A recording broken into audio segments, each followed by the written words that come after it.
grabando a todos que están haciendo sus piñatas, mira.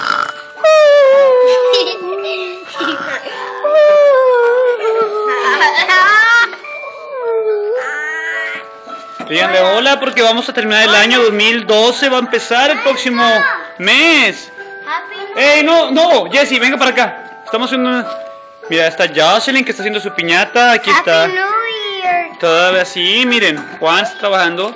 Todos están trabajando aquí, pegando y haciendo su piñata. Muy bonita porque la van a quebrar. Mire, aquí yo le voy a decir a la mamá de Joshua, que está viendo este video, que no ha trabajado ni está haciendo nada. Se la pasa nada más sin hacer nada. Póngase a trabajar y péguelo rápido.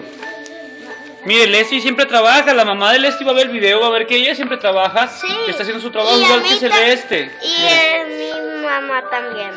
Sí. Acá miren, Freddy siempre está... Freddy es el que también va avanzando muy bien su piñata. Qué bonita piñata, Freddy. ¿Quién lo han hecho? ¿Las hice yo? ¿Quién las hizo? Es poco a poco, ¿verdad? Esto es un buen proyecto. Sí, me gusta hacer piñatas.